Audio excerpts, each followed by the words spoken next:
The year is 1941. A shadow hangs heavy over the world, the shadow of war. Europe is ablaze, a continent consumed by conflict. Across the vast expanse of the Pacific Ocean, a different kind of tension simmers, a quiet dread anticipating the inevitable storm. And at the heart of this impending tempest lies Pearl Harbor. We all know the date, December 7th. But what we don't know, what continues to haunt historians and conspiracy theorists alike, is the question that echoes through the decades. Did President Franklin Delano Roosevelt know? Did he in some way allow the attack to happen? This isn't a question posed lightly. It's a question that gnaws at the very foundations of our understanding of one of the most pivotal moments in American history.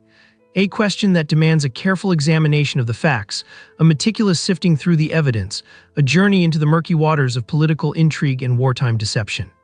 Let us begin with the undeniable facts. The surprise attack on Pearl Harbor was a devastating blow, a brutal act of aggression that plunged the United States into the Second World War.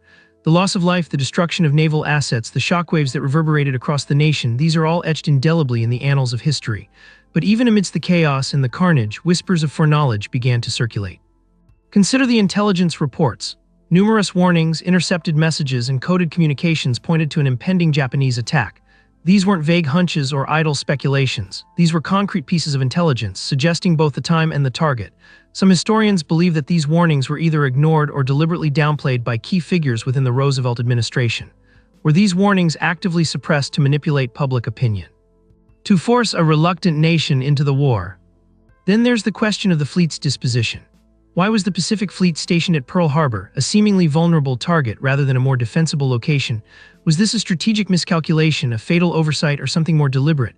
Some argue that Roosevelt, aware of the impending attack, deliberately left the fleet exposed, knowing that a Pearl Harbor attack would galvanize American public support for war.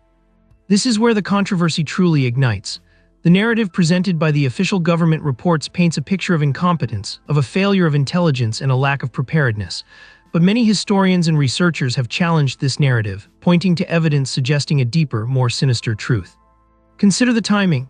The attack came just days before the Japanese were to launch a full-scale invasion of the Philippines.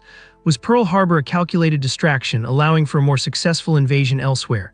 Did Roosevelt, fully aware of the impending attack, use it to manipulate events to his advantage, to solidify his position in the burgeoning global conflict? Let's delve into the personal accounts. We have testimonies from individuals within the military, from intelligence officers, even from members of Roosevelt's inner circle.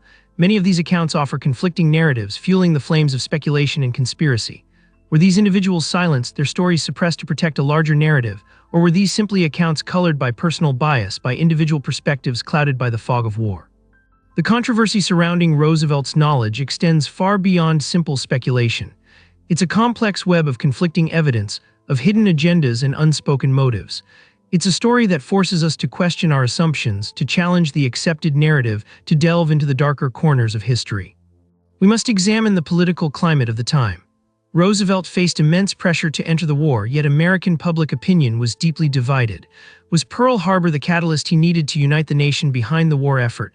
Was it a calculated risk, a gamble that would ultimately determine the fate of the world?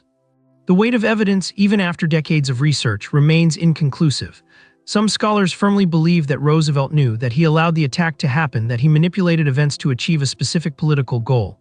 Others maintain that such a conclusion is outrageous, a conspiracy theory without sufficient evidence. The truth, as is often the case in history, lies somewhere in the intricate gray area between these two opposing viewpoints. Perhaps the truth is far more nuanced, far more complex than a simple yes or no.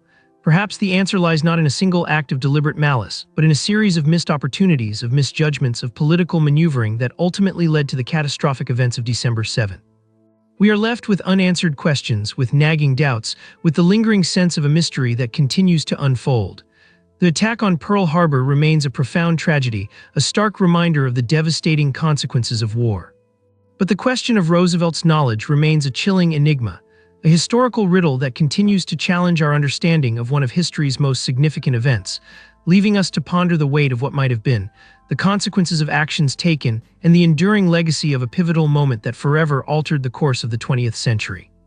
The silence of the past speaks volumes, and the echoes of those unanswered questions resonate even today, a constant reminder of the complexities and ambiguities inherent in the pursuit of historical truth. The weight of history, the burden of knowledge, and the enduring mystery of Pearl Harbor, they all remain.